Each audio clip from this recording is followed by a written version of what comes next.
Welcome বন্ধুরা, আমি সোমনাথ ডোম। আজ একটা নতুন ভিডিও নিয়ে এসেছি।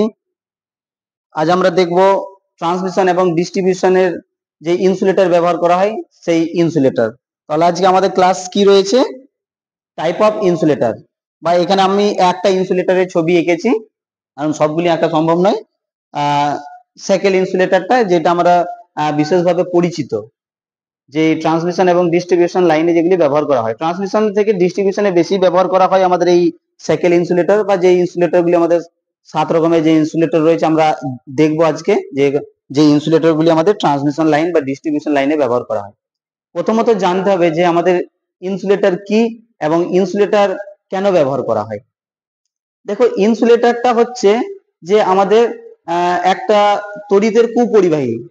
যে ইনসুলেটর আমরা পোলে কি জন্য ব্যবহার করি না, পোলে আমরা ইনসুলেটর ব্যবহার করি এই কারণে যাতে পোলটি আমাদের কোনো কারণে লিকেজ কারেন্ট না হয়ে যায় বা শর্ট সার্কিট না হয়ে যায়। আমরা প্রত্যেকেই পরিচিত এই ধরনের ইনসুলেটর, কিন্তু আমরা ডিস্ট্রিবিউশন লাইনে বা গ্রামে যা বাড়ির মধ্যে বাড়ির অবধি যে কারেন্টটা আমাদের এসছে, সেইখানে যে পোলগুলি থাকে সেগুলিতে এই যে আমাদের 440 লাইন বা 11 কেভি, সেই লাইনে এই ধরনের ইনসুলেটর কিন্তু আমরা ব্যবহার করে থাকি।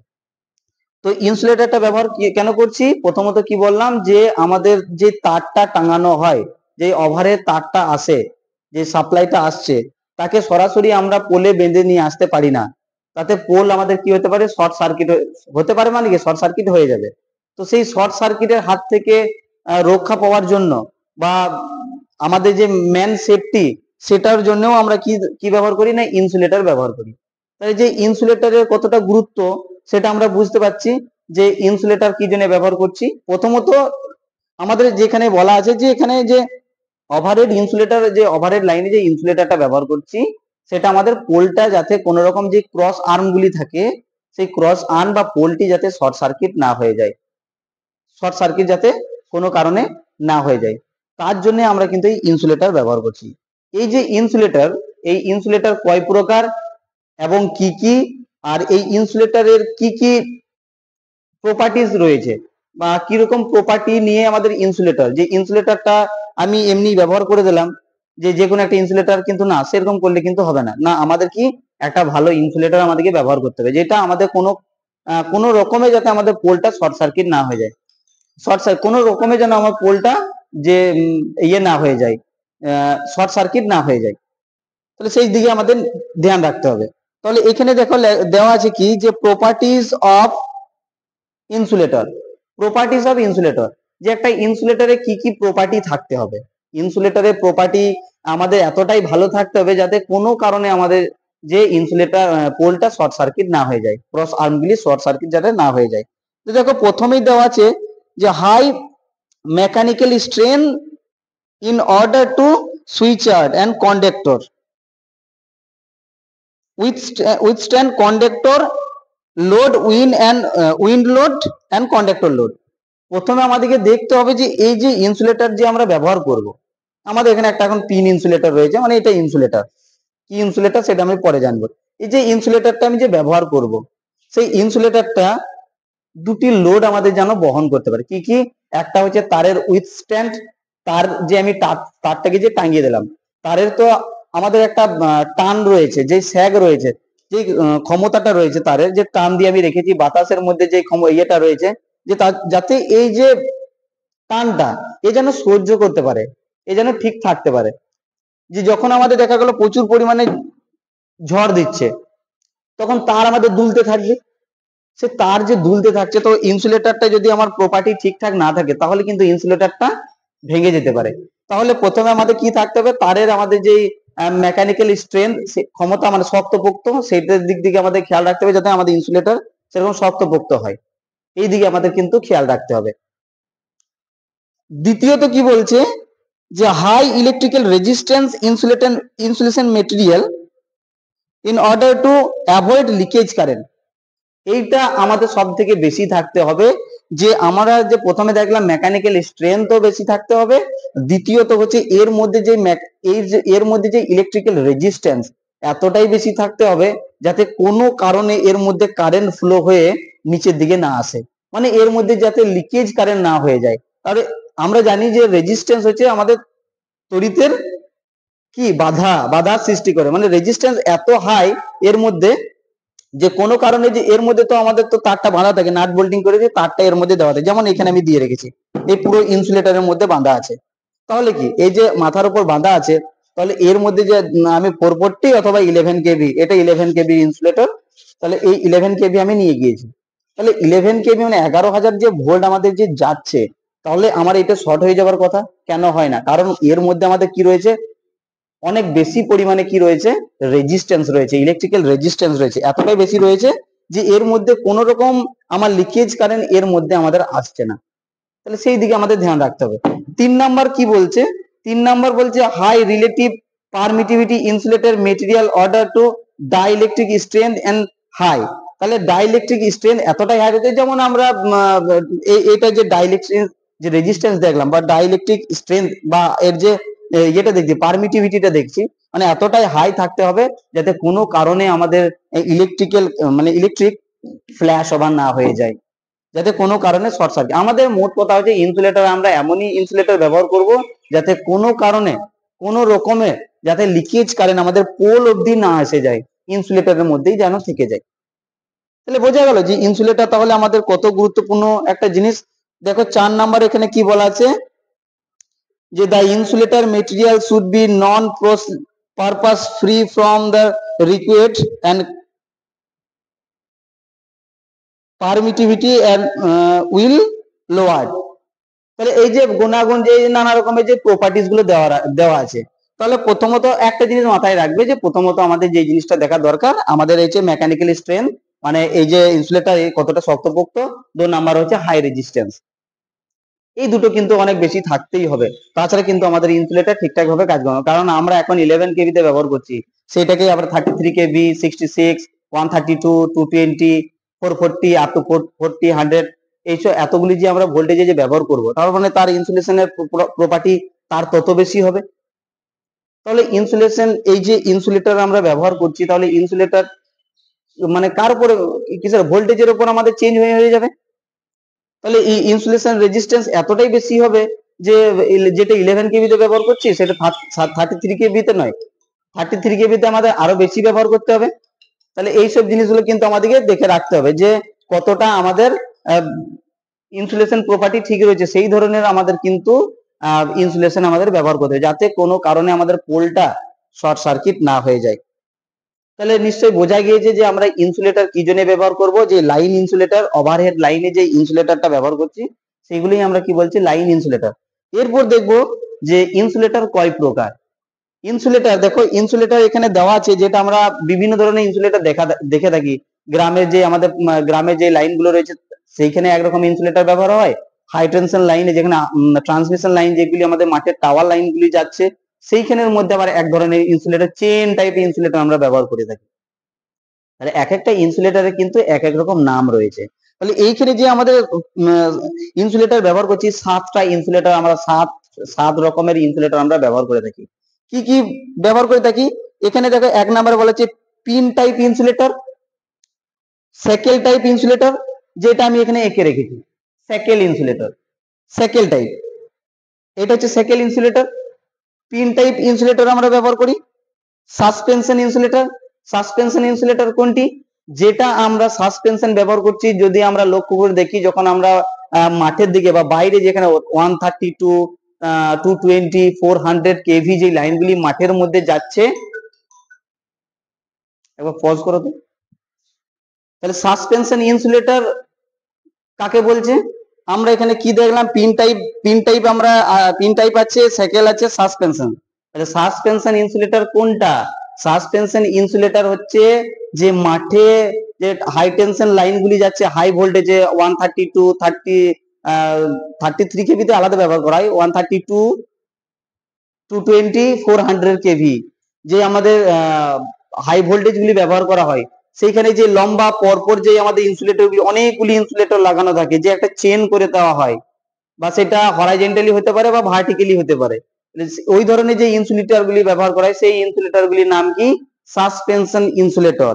আরেকটা ইনসুলেটর বলছে স্ট্রিন ইনসুলেটর, পোস্ট ইনসুলেটর এবং স্ট্রে ইনসুলেটর বা ডিস ইনসুলেটর। তাহলে আমরা 7 ধরনের ইনসুলেটর ব্যবহার করে থাকি, যেখানে স্ট্রেন ইনসুলেটর কোনটা, পোস্ট ইনসুলেটর কোনটা, যেটাকে দেখো আমরা পোস্ট ইনসুলেটর, এই দেখো পোস্ট ইনসুলেটর, এইটা হচ্ছে পোস্ট ইনসুলেটর, এটাকে বলছি পোস্ট। তাহলে আমাদের কাছে কিন্তু সব ইনসুলেটর অ্যাভেলেবেল নেই, কিন্তু আমরা দেখে থাকি যে কোন ধরনের কিরকম, আমি বলে দিচ্ছি যে কেমন হয় কোন ইনসুলেটর। যেমন এখানে আমি এখন দেখাচ্ছি যে এটাকে আমরা কি বললাম, এটা কি কোন ইনসুলেটর, এটা আমাদের বলছে দেখো যে এটা ট্রিপল সেট পিন ইনসুলেটর, এটাকে আমরা বলছি ট্রিপল সেট। সেট বলতে কি বুঝি, সেট বলতে আমরা ছাদ, একটা দুটো তিনটে, তাহলে এটা কত সেটের ইনসুলেটর, 3টি সেটের ইনসুলেটর, তাহলে একে আমরা বলতে পারি triple set pin type insulator. তাহলে পিন টাইপ ইনসুলেটর আমরা কোথায় ব্যবহার করছি, না পিন টাইপ ইনসুলেটর আমরা ব্যবহার করছি যে পিন টাইপ ইনসুলেটর যেখানে ব্যবহার করছি সেটা হচ্ছে আমাদের না কোথায়, স্ট্রেন্থ রানিং পোল, যেখানে আমাদের কন্টিনিউ যে পোলটা আমরা চলে যাচ্ছে, ধরো আমাদের এখানে যে লম্বা একটা মাঝে একটা ধরো 11 কেবি লাইন আমরা নিয়ে যাচ্ছি, তাহলে যে 11 কেবি লাইনটাকে যে আমরা নিয়ে যাচ্ছি, সেই 11 কেবি লাইনটা লং ডিস্টেন্সে যাচ্ছে, রানিং যাচ্ছে, তাহলে আমরা এই ধরনের ইনসুলেটর আমরা দেখে থাকবো, এই ধরনের ইনসুলেটর, এই যে pin type insulator triple set. আগে কিন্তু সিঙ্গেল সেট ডাবল সেট এইগুলি ব্যবহার করা হতো, এখন কিন্তু ট্রিপল সেট ব্যবহার করা হচ্ছে। আগে সিঙ্গেল সেট ডাবল সেট, এখন ট্রিপল সেট। তাহলে আগে সিঙ্গেল সেট কেন ব্যবহার করা হতো, আগে সিঙ্গেল সেট ব্যবহার করা হতো, এখন কিন্তু ট্রিপল সেট ব্যবহার করা হচ্ছে। কেন, এই যে সেট এই দুটি ছিল না, তখন একটাই ছিল। কেন, যখন প্রচুর পরিমাণে বৃষ্টি হয় বা বিশেষ করে আমরা বর্ষাকালে দেখে থাকি, তাহলে বর্ষাকালে বেশি শর্ট সার্কিট হ্যানা তেনা নানা রকম প্রবলেম কিন্তু আমাদের হতে থাকে। তাহলে এইখানে কি এই যে সিঙ্গেল সেট এবং ক্রস আর্ম এই দুটি যদি না থাকে, তাহলে ক্রস আর্ম মানে যে অ্যাঙ্গেলটি রয়েছে সেটা অনেকটা কাছে, এইখানে আমাদের কি হচ্ছে জল জমে যাচ্ছে। তাহলে এর মধ্যে কি আছে, হাই ভোল্টেজ আছে, আমরা তো 220 ব্যবহার করছি না, এখানে 11 কেবি 33 66 এত ভোল্টেজ আমরা ব্যবহার করছি। তাহলে এর মধ্যে কি জল বেয়ে বেয়ে এই গা বেয়ে পড়ছে, তাহলে এই যে জলটা আসছে মানে এখানে হাই ভোল্টেজ আছে, তাহলে এটা পুরোটা শর্ট হচ্ছে, তখন ম্যাক্সিমাম টাইম দেখা যেত যে পোলটা আমাদের শর্ট সার্কিট হয়ে গেছে, আর্থ ফল্টে বারবার ট্রিপ করতো। তাহলে এখন কি করা হয়েছে, সেই শেপটাকে চেঞ্জ করে ট্রিপল সেট করে দেওয়া আছে। এর মধ্যে জল জমে থাকলে এখানে পড়বে, এই গা বেয়ে কিন্তু পড়বে এখানে আস্তে আস্তে, তখনকার কিন্তু জল থাকবে না, নিচেই পড়ে যাবে। তাহলে এটা সুবিধা রয়েছে, আগে কিন্তু সিঙ্গেল সেটের বেশি ব্যবহার করা হতো, এখন কিন্তু ট্রিপল সেট ব্যবহার করা হচ্ছে। তাহলে বোঝা গেল যে আমরা ইনসুলেটর কি জন্য ব্যবহার করি। তাহলে কত ধরনের ইনসুলেটর আমরা ব্যবহার করি, 7 ধরনের ইনসুলেটর আমরা ব্যবহার করি। কি বললাম, pin type insulator, shackle type insulator, suspension insulator, post insulator, strain insulator আর ডিস ইনসুলেটর। এরপর বলে থাকি যে স্ট্রে ইনসুলেটর কোনটি, এই স্ট্রে ইনসুলেটরের আরেকটি নাম আছে, স্ট্রে ইনসুলেটরের আরেকটি নাম যেটা হচ্ছে গাই ইনসুলেটর। এই যে গাই ইনসুলেটর, এইটা হচ্ছে স্ট্রে ইনসুলেটর। এই ইনসুলেটরটি কোথায় ব্যবহার করা হয়, না এই ইনসুলেটরটি ব্যবহার করা হয় যেইখানে আমাদের পোলটাকে বসানো হয়, সেই পোলটা যেই দিকে হেলে রয়েছে তার বিপরীত সাইডে যে পোলটাকে টান দেওয়া হয়, সেই টান দেওয়া হয়, এই যে টানের যেই তারটা থাকে, যে জিআই ওয়্যারটা থাকে, সেই জিআই ওয়্যারটাকে এইভাবে পোল দিয়ে টান দেওয়া থাকে। তাহলে মাঝখানে এই ধরনের ইনসুলেটর, আমাদের এখানে এটা ছোট রয়েছে, যেখানে পোলে ব্যবহার করা হয় এটা আরো মোটা থাকে এবং বড় থাকে। তাহলে এই ইনসুলেটরটার কাজ কি, কেন এই গাই ইনসুলেটর বা স্ট্রে ইনসুলেটরটা দেওয়া হয়, এই ইনসুলেটরটা দেওয়ার কাজ হচ্ছে একটাই, যদি আমার পোল কোনো কারণে শর্ট সার্কিট হয়ে যায়, তাহলে যে পোলটা যে এইভাবে টান দেওয়া আছে, সেই পোলটা আমার যে ওপরে দেওয়া রয়েছে মানে মাটির লেভেল থেকে অনেকটাই, যেখানে আমি হাত হাত যাবে না এতটা দূরে দেওয়া থাকে, যে ওপর থেকে যদি আমার তারটা যেহেতু আমার পোলে বাঁধা হয়েছে, পোলটা যদি শর্ট হয়, যেহেতু এইটা আমরা ব্যবহার করছি পোলটা যাতে অন্য সাইড দিকে পড়ে না যায়, তার জন্য আমরা যে টানটা ব্যবহার করেছি পোলে, সেইখানে আমরা দিয়ে রেখেছি। তাহলে আমরা যে অনেক সময় হাত দিয়ে দাঁড়িয়ে থাকি, যদি আমার পোলটা শর্ট সার্কিট হয়ে যায় তাহলে আমরা শক খেতে পারবো। তাহলে এই স্ট্রে ইনসুলেটর কি করছে, এই যে দেখো দুদিকে দুটো হোল রয়েছে, এই নিচের দিকে তারটা চলে যাবে, এইদিকে আবার উপর দিকে, মানে ওপরে তারের সাথে নিচের তারে কোনো রকম সংযোগই থাকবে না। তাহলে ওপর দিক থেকে যদি শর্ট হয়, তাহলে এই ইনসুলেটরের মধ্যে কিন্তু নিচের দিকে আর কোনো রকম আমার কারেন্টটা নিচের দিকে আসবে না। তাহলে এটা হচ্ছে গাই ইনসুলেটর বা স্ট্রে ইনসুলেটরের কাজ। তাহলে প্রথমে আমাদেরকে দেখতে হবে যে ইনসুলেটর কতটা গুরুত্বপূর্ণ এবং কতটা কার্যকরী, যে কোথায় ব্যবহার করা হয়, ট্রান্সমিশন এবং ডিস্ট্রিবিউশন লাইনে আমরা এই ধরনের ইনসুলেটর ব্যবহার করে থাকি। ট্রান্সমিশন লাইনে সব থেকে যে ইনসুলেটরটা ব্যবহার করা হয় সেই ইনসুলেটরটার নাম কি, যে এখনই আমি বললাম যে মাঠের মধ্যে যে টাওয়ার লাইনগুলো যাচ্ছে up to 400 KV 4 lakh voltage, সেইগুলিতে যে ইনসুলেটর ব্যবহার করা হয় তাকে বলছি সেকেল ইনসুলেটর।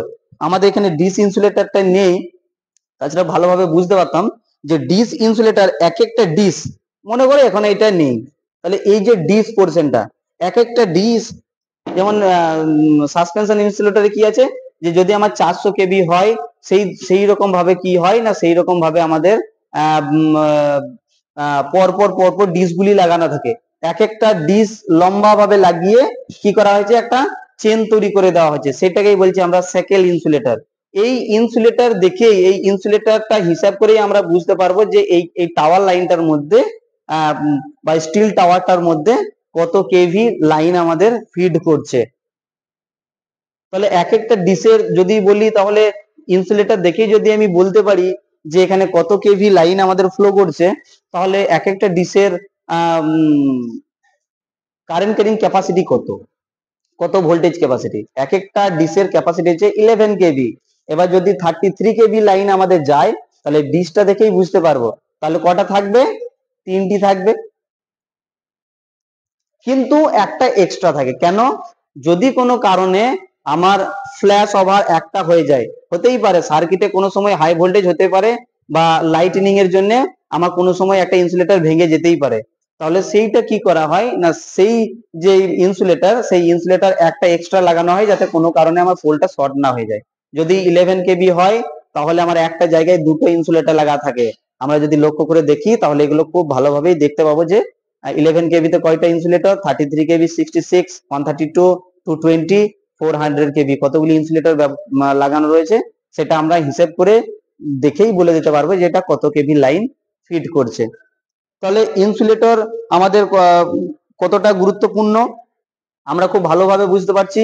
অনেক সময় দেখি যে ইনসুলেটর কি হয় না, ইনসুলেটর ভেঙে যায়। তাহলে ইনসুলেটর যদি ভেঙে যায় তাহলে কোনো একটা দেখা গেল মাঝের একটা ভেঙে গিয়েছে, যদি মাঝের একটা ইনসুলেটর ভেঙে যায় তাহলে কিন্তু আমাদের কি করছে মাঝেরটা চেঞ্জ করা কিন্তু খুব প্রবলেম হয়ে যায়। যদি সেকেল ইনসুলেটর হয় মানে এই ধরনের ইনসুলেটর যদি আমাদের ভেঙে যায় পুরোটাই চেঞ্জ করতে হবে। কিন্তু সাসপেনশন যে ইনসুলেটর রয়েছে সেইগুলি কি বললাম এক একটা ডিস, যেগুলো আমাদের হাই ভোল্টেজ, মনে করতেই পারি যে মাঠে যে আমাদের লাইনগুলো রয়েছে 400 কেবি যে লাইনগুলো রয়েছে সেইখান থেকে মধ্যে এক একটা চেনের মধ্যে কোনো কারণে একটা ইনসুলেটর ভেঙে গেল, একটা ইনসুলেটর যদি ভেঙেই যায় তাহলে সেই ইনসুলেটরটা কিভাবে চেঞ্জ করব, না একটা এক্সট্রা থাকে বা ওই একটা ডিস্কে চেঞ্জ করে দিলে আমাদের কি হয়ে যায় পুরো লাইনটাই আবার ওকে হয়ে যায়। ঠিক আছে, তো এই এই এরকম ভাবে আমাদের ইনসুলেটর গুলি রিপেয়ার করা হয় বা রিপ্লেস করা হয়। আর এই ইনসুলেটর একবার ভেঙে গেলে কিন্তু আবার নতুন করে লাগাতে হবে। তাহলে ইনসুলেটর কয় প্রকার কি কি আমরা জানলাম। ইনসুলেটর হচ্ছে 7 প্রকার। কি কি না, pin type, pin insulator, সেকেল insulator, suspension এবং পোস্ট স্ট্রে আর ডিস ইনসুলেটর। যে ডিস ইনসুলেটর আমরা ব্যবহার করছি কোথায়, ডিস পিন এইসব সমস্ত ইনসুলেটরই ব্যবহার করছি আমরা হাই ভোল্টেজের ক্ষেত্রে, ট্রান্সমিশন এবং ডিস্ট্রিবিউশন, ট্রান্সমিশন আর ডিস্ট্রিবিউশনের ক্ষেত্রে আমরা এই ধরনের ইনসুলেটর ব্যবহার করে থাকি। এবার সাসপেনশন ইনসুলেটর, এক একটা ইনসুলেটরের সাসপেনশন ইনসুলেটরের যে ডিস গুলো থাকে, এই সাসপেনশন ইনসুলেটরের ডিস গুলি কত কেবি করে থাকে না, এক একটি থাকে আমাদের 33। তাহলে সাসপেনশন ইনসুলেটর কি বললাম যে সাসপেনশন ইনসুলেটরে এক একটা ডিসের ভোল্টেজ হচ্ছে 33 কেবি। তাহলে ইনসুলেটর মোটামুটি ভাবে সব আশা করি বুঝতে পেরেছো। আজকে এইটুকুই। পরবর্তী ক্ষেত্রে আমরা ট্রান্সমিশন এবং ডিস্ট্রিবিউশন কিভাবে পাওয়ার জেনারেশন হচ্ছে এবং ট্রান্সমিশন ডিস্ট্রিবিউশন কিভাবে হচ্ছে সেগুলি আমরা নেক্সট কোনো একটা ভিডিওতে দেখব। ততক্ষণে সুস্থ থাকো, ভালো থাকো, জয় হিন্দ।